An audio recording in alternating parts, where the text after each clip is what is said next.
It's 11 o'clock and this is Observer Radio News. I'm Jennifer Romano with Dan Heyman and Dan Silver. In the weather, it's 6 degrees and sunny outside our studios. Now here are the headlines. Former members of the Toronto Drug Squad are set to go to trial later this year. Toyota Canada is in the hot seat for protecting their reputation instead of customer safety. And the pilot may be to blame for the plane crash that killed Poland's president and his constituents. Now to our top stories. It's possible the president of the Scarborough Student Camp Union may be removed by the end of this week. With more on this story for Observer Radio News, Kirsten Perucha. University of Toronto campus students are voting whether or not to impeach SCSU President Zuhair Syed. It's alleged Syed is neglecting his presidential duties and smoking and drinking in his office. Polling stations will be in the Student Center, where all students have the opportunity to voice their opinion. UTC student Ali Kassam is hopeful to have Syed removed. I think it's about time that students really take charge of this. There's been a lot of issues with Zuhair in the past, and we just keep voting him back into office. And I think it's about time that, at least some sort of statement is made that, we've had enough and that's our money and stop wasting it. Kassam says removing Syed will benefit all students. In his defense, Zuhair Syed says he's fulfilled his presidential duties.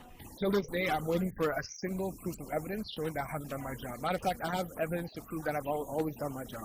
I mean, introducing 20% library hours, the electrical outlets in the atrium F wing, opening a new campus restaurant with a 25% discount for all students. I think you'll find out at the end of the voting result that most students or regular students do support the work week. Syed is confident in the outcome of the vote taking place Wednesday to Friday. If Syed is not removed, he will remain president until May 14th.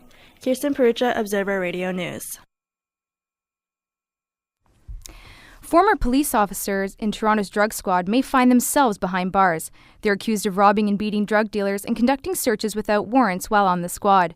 According to the CBC, while awaiting trial, the officers made an appeal to the Supreme Court of Canada to drop their case because they believed their right to a fair trial was compromised due to court delays. But the Supreme Court denied their appeal on Monday, and prosecution will continue as planned. No trial date has been set. A Toronto couple's lawsuit exposes Toyota's deadly secrets. In 2005, Karen and Maurice Steckel's Lexus experienced erratic acceleration and slammed into a tree. They're suing Toyota Canada for over $1 million in damages. According to the CBC, new documents filed in their case revealed the company knew about the automatic acceleration problems back in 2004. Toyota viewed the malfunction as a threat to the company, and it delayed warning customers or issuing a recall. Since then, it's been linked to a few deaths in Tokyo and the USA. A spokesperson for Toyota has yet to comment on the documents. Pilot error may be to blame for the plane crash that killed Poland's president and 95 others on Saturday. President Lech Kaczynski, along with his wife and other government officials, were aboard the plane en route to a soldier's memorial. According to the CBC, an investigative report released Monday determined that there were no problems with the plane. It also said that the pilot was informed of severe foggy weather conditions, but he still decided to proceed with the landing in Russia as planned. Investigators will listen to the cockpit tapes in order to determine exactly what took place. That's all for the top stories. Let's send it over to Dan for sports. Thanks, Jen, and hello, everyone. The Toronto Blue Jays are home at last, but it was a tough homecoming. After starting the season on a 6-game road trip that saw them win 5, they hit the field last night in front of a capacity crowd at the Rogers Centre for their home opener against the Chicago White Sox. Toronto led for most of the game, but unfortunately for Jays fans, Sox third baseman Mark Teahan sent the ball over the fence in the bottom of the ninth to even the score. The White Sox would eventually go on to win 8-7 in 11 innings. Former Jay Alex Rios, claimed off waivers by Chicago last season, was the enemy of the evening as he went 3 for 5 and scored a run. Worse still for the Jays, second baseman Aaron Hill has been put on a 15-day injured reserve with a hamstring injury. Meanwhile, the Toronto Raptors kept their sim playoff hopes alive after the stinging of the Detroit Pistons with the dominant 101-84 win last night at the ACC. Andrea Bargnani led all players with 33 points, while Amir Johnson had 26, which is a career high for him. Overall, the Raptors' offense was firing on all cylinders, making 60% of their overall shots and ending the game with a season-high 37 assists. The win comes on the heels of an uninspired performance against Chicago on Sunday that saw the Raptors get shellacked 104-88 in their own barn, losing their hold on the final playoff spot to the Bulls in the process. Now all they can do is hope the Boston Celtics can beat those Bulls tonight. If not, they may have to prepare themselves for a long summer of trying to figure out just what went wrong. And 2 Scarborough natives are inspiring their community. Jason Jacobson has the story.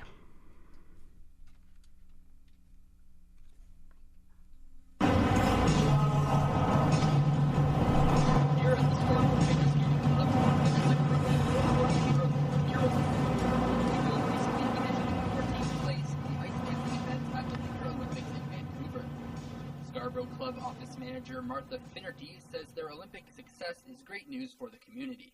They're training here in Scarborough. They haven't gone to, some internationally renowned training center. They're skating at the Ice Galaxy that's been here since 1967. You don't need anything special. You need some skates, you need some ice. You know what? Go and skate. Crone and Poirier's Olympic exploits have given the club more recognition as an elite training facility. Joanne DeVoe, who sits on the club's board of directors, is surprised by the newfound popularity of ice dancing in Scarborough. Before they left, we had a send-off here, an Olympic send-off for Paul and Vanessa, and I was shocked at how many people in the Scarborough Club and their friends and family that came out to support Paul and Vanessa. Crone and Poirier will be competing in the Ice Dancing World Championships in Torino, Italy later this month. The pair will be riding their Olympic momentum into the competition, and their goal is to finish in the top 10. Joseph Jacobson, Observer Radio News, Toronto. It's a good time of year to be an NHL fan. Well, unless you're a Leafs fan, of course. First, we saw 3 of the league's premier forwards duke it out for top spot in the NHL scoring race on Sunday.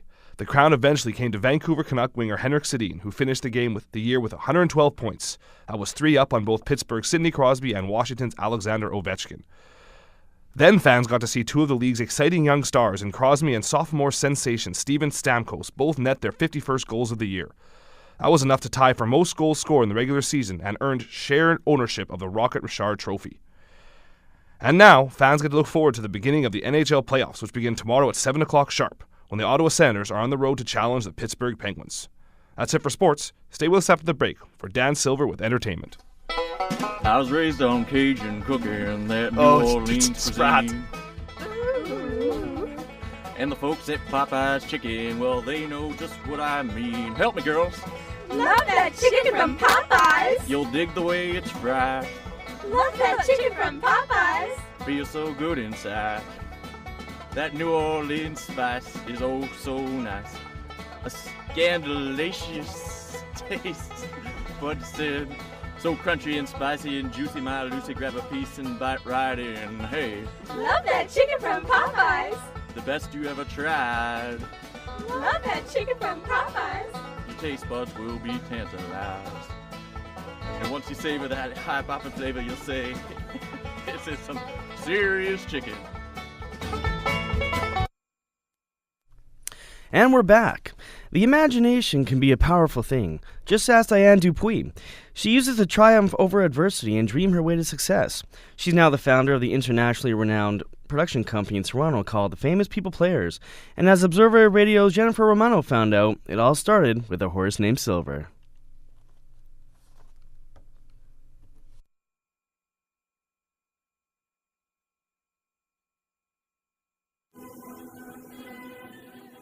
Diane Dupuis owes her success to her imaginary horse named Silver.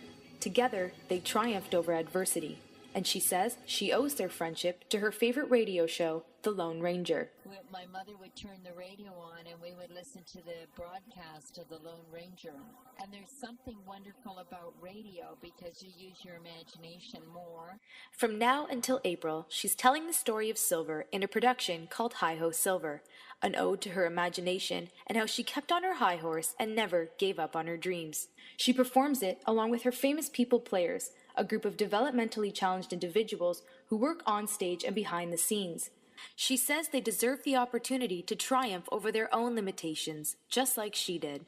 It's not because of who you are that makes people laugh or get emotional all in a few moments. It's because you're truly strong, and you have the same right to be up on this stage as anybody else. Her longtime business partner, Douglas Gardner, says he's watched the players develop a multitude of skills over the years, and it's all thanks to her leadership. And to see them develop, the ones who were just starting with the company and they're helping in the dining room and then they're turning up on the stage and so on. I think it's marvelous for them and fabulous leadership. Oh. The players are masked in black during the performances and are revealed at the end. Dupuis says it forces the audience to see the talent before the disabilities, and that's her dream come true. Observer Radio News, Toronto. The 30th Annual Genie Awards wrapped up yesterday, with Polytechnique picking up 9 awards, including Best Picture and Best Original Screenplay. Investigative journalist Kitty Kelly claims in her latest unauthorized biography of Oprah Winfrey that Oprah has so many dark hidden secrets even her own father will be shocked. Why? Because she claims Vernon Winfrey is not Oprah's biological father.